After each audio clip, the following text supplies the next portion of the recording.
सभी लोगों का एमके क्लासेस 07 पर स्वागत करते हैं। बच्चों, जैसा कि हमने आपको बायोलॉजी में क्लास 10 का अगर बोर्ड की एग्जाम की दृश्य देखा जाए तो आपका सबसे इम्पोर्टेंट चैप्टर जेनेटिक्स है, वो भी तीनों लॉ के बारे में। मैंने जो आपको शुरुआती वीडियो 3 बनाए उसमें आपको बेसिक पॉइंट्स हमने बता दिए। मेंडल्स ने कैसे कैसे क्या किया उस चीज को मैंने तीनों पूरे इसके पिछले वाली वीडियो मैंने बता दिए थे वहां पे। तो अब आपको जो बताने जा रहे हैं वो आपका उसी के आधार पे मेंडल ने तीनों लॉ को किस तरीके से बताया है ना।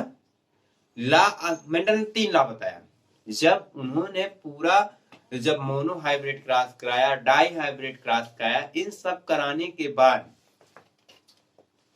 बच्चों ये सब कराने के बाद तब उनको 3 लॉ दे दिए हैं। क्या क्या? पहले लॉ ऑफ डोमिनेंस, दूसरा दिए लॉ ऑफ सेग्रीगेशन और तीसरा लॉ दे दिया लॉ ऑफ इंडिपेंडेंट असॉर्टमेंट। इस तरीके से उन्होंने 3 लॉ को डिवाइड कर दिया। अब तीनों लॉ को और बेहतर ढंग से समझेंगे।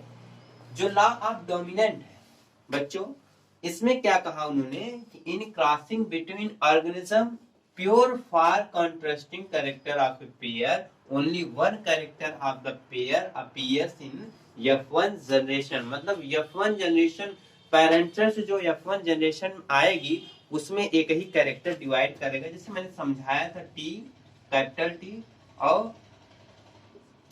प्योर टी, मतलब प्योर टाल प्योर ड्रा।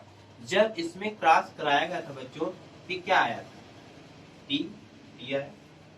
फिर इसका जब इससे क्रॉस कराया गया तब बच्चों क्या आया? टी, टी आया। फिर इसका क्रॉस इसके साथ जब कराया गया क्या आया बच्चों? टी, टी आया। फिर इसका क्रॉस जब कराया गया तो क्या आ गया बच्चों? टी, टी आया। तो मैंने कहा था ए बी टाल आया, एक ही कैरेक्टर। ए बी टाल आया, एक ही कैरेक्टर। ये पेरेंटल जनरेशन कहा जाता था, ये F1 जनरेशन। तो मैंने कहा था पी से जब इसमें आए तो इसमें सब कौन सी जनरेशन? पेरेंटल। मतलब F1 जनरेशन में जो सारे कैरेक्टरिस्टिक आए वो क्या आए बच्चों? टाल आए।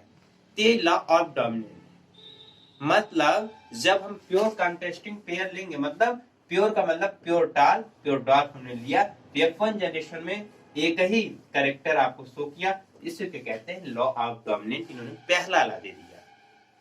Is that clear? अब आते हैं दूसरे मेंडल्स का दूसरा।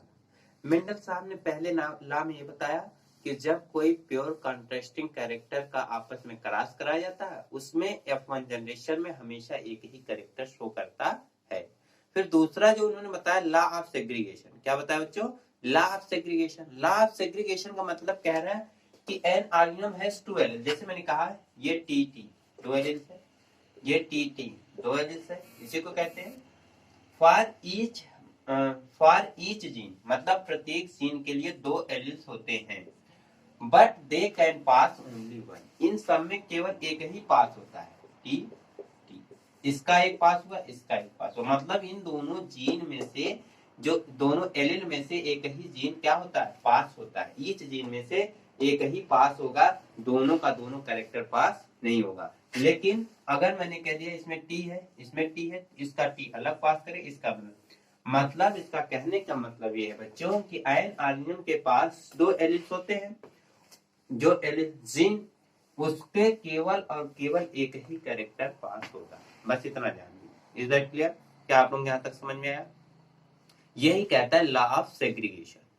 लॉ ऑफ सेग्रीगेशन जैसे जो पुनेट स्क्वायर उन्होंने बताया था, जैसे मैंने कहा टी स्मॉल टी फिर टी स्मॉल टी, जब क्रॉस कराया गया बच्चों